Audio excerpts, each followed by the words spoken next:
రామాయణంలో మనకి ఎన్నో రహస్యాలు ఉంటూనే ఉంటాయి. అంతా మనకి పైపైన చూసినప్పుడు కనిపించదు. ఎన్నో విచిత్రమైనటువంటి కథలు, విచిత్రమైనటువంటి పాత్రలు మనకి దాంట్లో దర్శనమిస్తాయి. అటువంటి వాటిల్లోనే ఒకటి వాలి సుగ్రీవులు ఎలా పుట్టారు అనేది మనకి పైపైన కథ జరిగినప్పుడు కనిపించదు. దాని గురించి దీంట్లో తెలుసుకోవడానికి మనం ప్రయత్నం చేద్దాం. బ్రహ్మ తన యొక్క అపూర్వ సృష్టి చేస్తూ ఒకసారి అకస్మాత్తుగా కళ్ళు ఉప్పాడట. కళ్ళు అలా విప్పగానే దానిలో నుంచి, అంటే ఆ కళ్ళల్లో నుంచి నీటి బిందువులు బయటకు వచ్చినాయి. అవి మామూలు నీటి బిందువులు కాదు, ఆనంద బాష్పాలు. అవి ఆయన చేతుల్లోనే పడినాయట.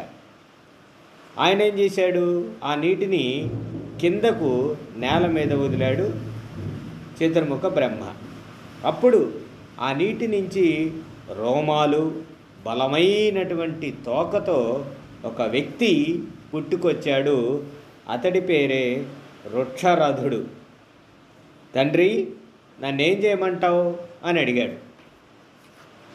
హిమాలయాలకు వెళ్ళి అక్కడ తపస్సు చేసుకో అన్నాడు. అంతేకాకుండా ఈశ్వర మంత్రాన్ని ఉపదేశించాడు వృక్షరథుడికి. ఆ మంత్రంతో 10,000 సంవత్సరాలు తపస్సు చేయమని ఆజ్ఞాపించడంతో హిమాలయ ప్రాంతాలకు చేరుకున్నాడు వృక్షరథుడు. అక్కడ తపస్సుని ప్రారంభం చేశాడు. కొంతకాలం గడిచింది. మళ్ళీ కొంతకాలం గ్యాప్ ఇచ్చి మళ్ళీ తపస్సు చేద్దామని అనిపించిందంట. చూడండి, 10,000 సంవత్సరాలు చేసి గ్యాప్ ఇస్తే మళ్ళీ చేయాలనిపించిందంట ఆ వృక్షరథుడికి. కళ్ళు తెరిచి చూశాడు.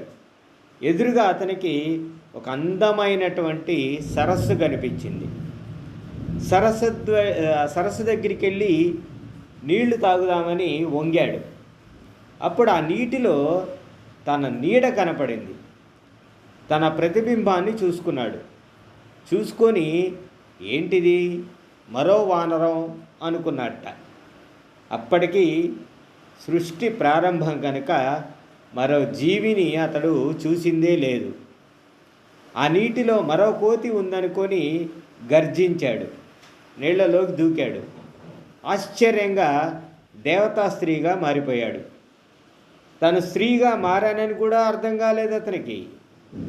అందమైన శిరస్సు వచ్చింది. పైగా మంచి జడలతో అప్సరసలకు కూడా ఏ మాత్రము తీసిపోని విధంగా సర్వాభరణ శోభితంగా మారిపోయాడు. తనెవరో మర్చిపోయాడు. ఒడ్డుకు వచ్చాడు. అదే సమయంలో ఆకాశ మార్గాన బ్రహ్మదేవుణ్ణి దర్శించాలని తమ మండలాలకి బయలుదేరి వెళుతూ సూర్యభగవానుడు అలాగే ఇంద్రుడు హిమాలయ ప్రాంతాల మీదుగా పోతున్నారు. వయ్యారంగా ఉన్న ఒడ్డున ఉన్న ఈ వృక్షరథుణ్ణి చూశారు. స్త్రీలాగా ఉన్నాడు కదా, వ్యామోహం చెందారు.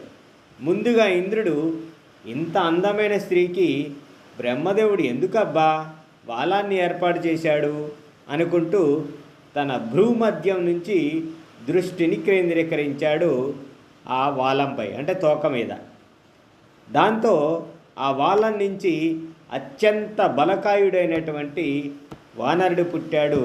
అతడే వాలి.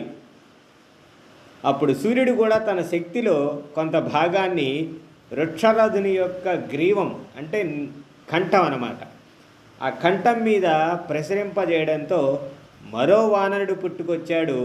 అతడే సుగ్రీవుడు. అంటే ఈ విధంగా వాలి, సుగ్రీవులు ఇంద్రుడు, సూర్య భగవానుల యొక్క కొడుకులుగా మనం చెప్పవచ్చు. ఇలా రామాయణాన్ని మనం తరచి చూసినప్పుడు ఎన్నో వింతలు, విశేషాలు మనకి కనిపిస్తూనే ఉంటాయి. మరో వీడియోలో మరో విషయాన్ని తెలుసుకోవడానికి ప్రయత్నం చేద్దాం. అందరూ కూడా షేర్ చేయండి, సబ్స్క్రైబ్ చేసుకోండి.